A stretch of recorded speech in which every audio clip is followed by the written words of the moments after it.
Hi again. It's been a year.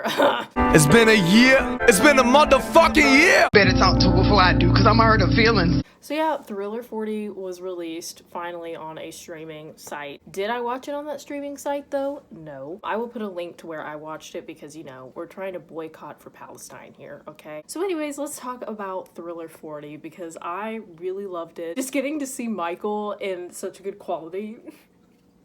Girl. I will claw my way to his heart because he is just amazing and I'm claiming him, you know. I'm stating my claim, that's my man. Oh yeah, and before I start, let me just say, I hope you guys have been well, hope all is going great in your life, and hello again. Good to be back for a little bit. I'm sure when the movie with Jafar comes out, I will be back to talk about that because that's another serious topic. So first of all, this documentary reminded me once again that like nobody on this, sorry, that was kind of driving me nuts. Nobody on this planet will ever touch Michael. I know there's a huge debate on Twitter about like, oh, so-and-so broke this award that Michael had, so-and-so broke, no.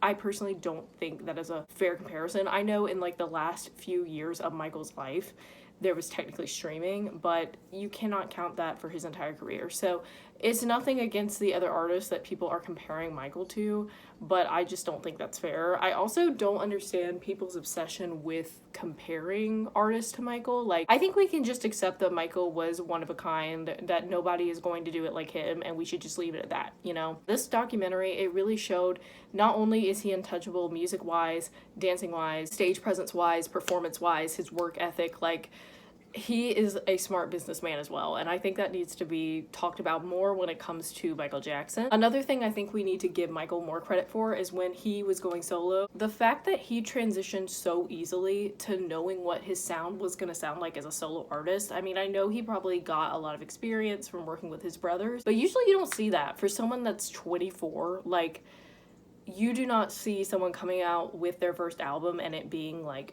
literally perfect, you know? Usually people kind of have to grow a little bit to really find their sound and what works for them, but Michael just did it, and that is just crazy to me. He definitely knew what he wanted and he got it done. You have to be confident in yourself, you know? Like, it's something I could take great advice with because it's hard to be confident in yourself and believe in yourself, but Michael definitely did that even when all the odds were against him, which is bringing me into my next topic, which is MTV Can Kiss My Ass. It must suck to be losers.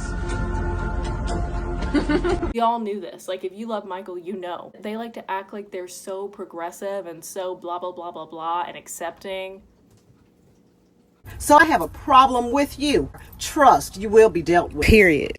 Billie Jean proved otherwise. It wasn't until Thriller that they really got on board with Michael, and that's just wrong. Speaking of Billie Jean, something I didn't realize since I'm not a dancer is that they really didn't include Michael's like entire body in shots, and I was like, wait a minute, that's so true because you can't really see his footwork. He really invented like showing someone's full body in a music video constantly to show like their dancing, and that was pretty cool. And of course y'all know, since I'm a BTS fan, I have to mention this, but yeah, them showing BTS and talking about K-pop in general in the documentary was definitely much needed because as a K-pop fan, I think that is one of the biggest reasons I became a K-pop fan, because I can see so much Michael influence. Not only Michael influence, but it really is so much influence from Black music artists, and I acknowledge that. I see that in like so many K-pop songs, so many K-pop dances, but that was pretty cool to see them in there. Another thing I want to mention, what was it about? Hurry up! Oh, when Michael was transitioning from the Jackson 5 to his own thing and he was going through, you know, puberty, I just felt so bad for him because when people would like go into a room asking where Michael was at parties and literally pass by him and they didn't know because he had grown up. This is why when people talk about Michael's appearance, I get so upset because these people don't know that he was bullied by his own family member. When people talk about his appearance, it kills me because if you really knew what Michael went through as a child, you would probably not feel so confident being like, oh, Michael Jackson scares me, he's so scary. Like, just keep it to yourself. Keep it to yourself. Nobody cares. Clap if you care. All right, let's move on. Of course, we all know how we as Michael fans feel about the Pepsi commercial and just the incident that happened with that. The fact that he did it for his family, like, he is truly so kind, but also him not wanting to hold the Pepsi can and be on screen for more than 3 seconds was just iconic. Michael was very humble in a lot of ways, but he definitely made sure that he was not completely tossed around. Even though so many people tried to do that to him, he fought against it so hard, and it just, like, again, it breaks my heart. It's another sad thing about loving Michael, that so many people freaking would try to use him and just be nasty to him, even when he tried so hard to protect himself. I love the Jackson 5's music, and I know when they did the Victory Tour, I would have killed to be there, first of all. Like, I'm not saying I wouldn't have gone, but, like, overall, this is just my opinion, my preference. I prefer Michael's music over the Jackson 5. If I could see Michael in concert versus the Jackson 5, obviously I'm choosing Michael. But I know that was mentioned, you know, them doing the Victory Tour and how Michael was wanting to do solo stuff. I'm very glad eventually, you know, obviously he became huge on his own, as he should. But yeah, I mean, the Victory Tour was still great. I would have killed to be there. But I was not even a thought yet, so born in 1998. I really love this documentary. I hope you guys have enjoyed it too, and if you haven't watched it yet, check it out in my description. Of course, to end this, I just gotta say, Michael looked gorgeous in that whole documentary. That's my motherfucking man! Yeah! Do you hear me? He has just...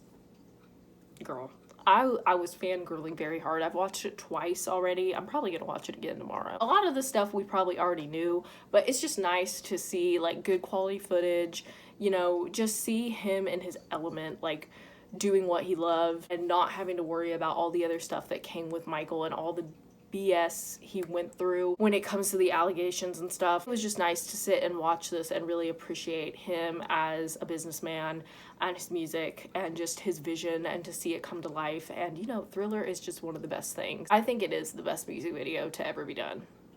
Michael is a genius, and that's that. Thank you so much for watching, but I hope you guys have been well, and